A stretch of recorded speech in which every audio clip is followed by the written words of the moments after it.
ओम शांति।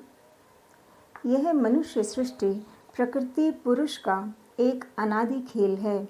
इसकी कहानी को जानकर मनुष्य आत्मा बहुत ही आनंद प्राप्त कर सकती है।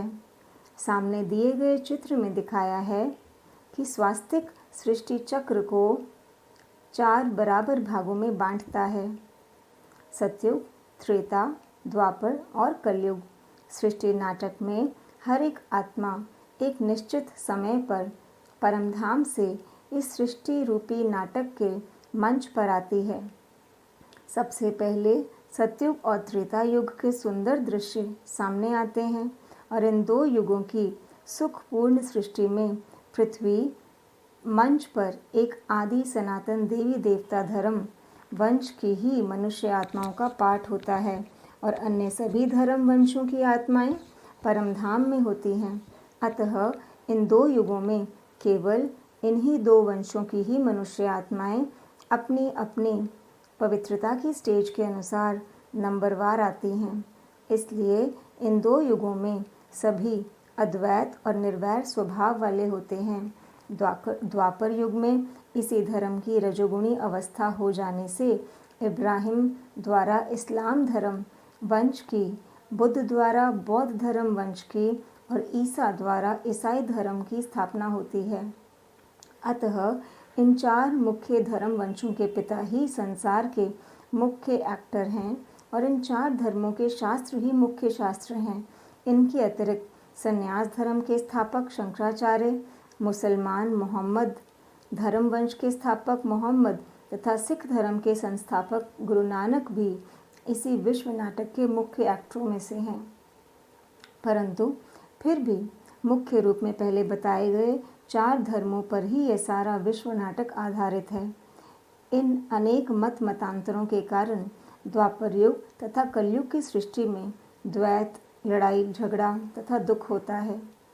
कलयुग के अंत में जब धर्म की अतिगलानी हो जाती है, अर्थात विश्व का सबसे पहला आदि सनातन देवी देवता धर्म बहुत क्षीण हो जाता है और मनुष्य अत्यंत पतित हो जाते हैं, तब इस सृष्टि नाटक के रचयिता तथा निर्देशक परमपिता परमात्मा शिव प्रजापिता ब्रह्मा के तन में स्वयं अवतरित होते हैं।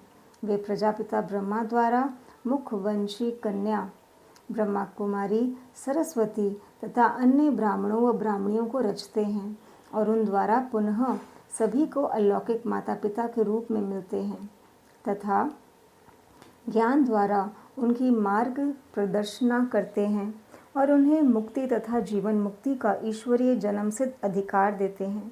अतः प्रजापिता ब्रह्मा तथा जगदम्बा सरस्वती, जिन्हें ही एडम तथा ईव अथवा आदम और हवा भी कहा जाता है, इस सृष्टि नाटक के नायक और नायिका हैं, क्योंकि इन्हीं द्वारा स्वयं परमपिता परमात्मा शिव पृथ्वी पर स्वर्ग स्थापन करते हैं।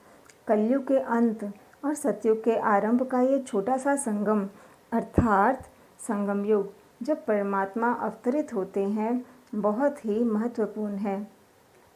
चित्र में यह भी दिखाया गया है कि कलयुग के अंत में परमपिता परमात्मा शिव जब महादेव शंकर के द्वारा सृष्टि का महाविनाश कराते हैं, तब लगभग सभी आत्मा रूपी एक्टर अपने प्यारे देश अर्थात मुक्तिधाम को वापस लौट जाते हैं और फिर सतयुग के आरंभ से आदि सनातन देवी देवता धर्म की मुख्य मनुष्य आत्माएं इस सृष्टि मंच पर आना शुरू कर देती हैं।